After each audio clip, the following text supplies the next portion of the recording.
we had an all-staff meeting that December, and we were talking about something completely unrelated. And one of my employees piped up in the middle of the conversation and said, what are we going to do about how expensive it's getting to shop here and how people can't afford this food? Which just derailed the whole meeting and turned to a conversation amongst our staff.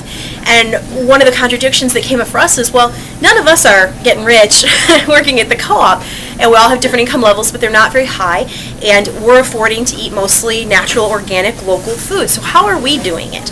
And it started a really powerful conversation amongst the staff and with our customers about how is local and organic food affordable, and how is it if it is so for us. And what came out of it was the Food for All program. We developed 5 prongs to address making local and organic food as affordable as possible within the co-op's scope of ability to change things. And the first part was our Food for All equity grant, which is you have to actually purchase a share of common ground to be an owner here, which means to get the sales and discounts and so forth.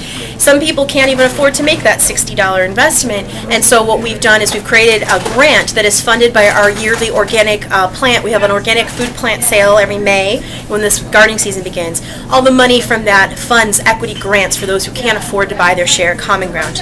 Then we have our discount program. If you're having a hard time affording your food that you buy at Common Ground, if you're on food stamps, disability, you've lost a job, if there's some kind of economic stress in your family, you can apply for a 5% discount on everything in the store, and we don't ask any questions. We just ask that you fill it out, and you get that discount for 6 months, and you can always reapply. So these were some really basic things we could do to make getting in the door affordable, but then we took it a couple steps further. And the other part of Food for All is we have the Food for All staples list, which is 25 products that we carefully as a staff looked over and evaluated what are key nutritional items people need to be able to cook at home. Just basic things like beans, flour, eggs, milk. We picked products in all those categories and took the price almost down to exactly what we pay. So we're making almost no money off them whatsoever, and the idea is to make a basic organic diet affordable and as available as possible to everyone. So we've done that, and those are marked throughout the store with a red tag that says Food for All, those items. We also have a Food for All shopping list available at the store.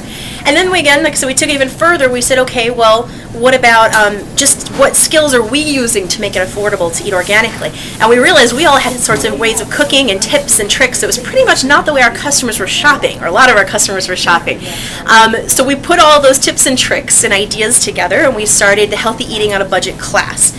And that started in January of 2009. We've offered it every month since. We offer it for free. The co-op subsidizes it, and I actually teach it myself. It's an hour and a half of free instruction to learn about what we do and everything we've learned from our students, which is a lot, about how to eat cheaply and healthily at the co-op and beyond. And how to prepare food. And what we're really finding is people don't have food skills. People don't know how to cook. They don't know what to cook. This is actually, in the 50s and 60s, our mothers and our grandparents and so forth really thought they were doing us a favor not teaching us these skills, right? We don't need to know how to cook our food. We don't have to work hard like they did. Why my grandmother, I asked her how to can, and she's like, well, why would you want to learn that? She goes, your grandfather worked hard so you wouldn't have to learn that. And of course, these skills we're finding out are vital, being connected to our food. So it's a lot of what we talk about in the class, how to get those skills back. And then we developed the Food for All recipe cards. And this is 15 recipes that I developed, me in an Excel spreadsheet, in detail, going through pricing every single ingredient. The challenge our staff came up with for me, which I thought was hilarious and impossible when they brought it up almost, they said, okay, so when the economic crisis started, $4 or $5, people were saying like $4 for a meal at Burger King. Wow. That was what they're promoting, these companies, these fast food stores. We can feed one person for $4 fast food. They said, or $4 or $5. Could you feed an entire family organically for $5? That was the challenge. And I found that actually many of the recipes that our staff and my family were already using were feeding entire families organically for between $4 and $8. And so what we did is we costed out every single recipe and created these recipe cards here. They're all items that you can make from stuff we sell at Common Ground, all organically, all locally, and you can feed every single person in your family for $1 to $2 per serving. And this has actually been the most popular, impactful part of what we do, because the idea isn't just to address the people who are most food insecure, which absolutely we want to make this as accessible as we can to them. And organic food, everyone deserves to eat organic food. Everyone deserves to eat healthy food.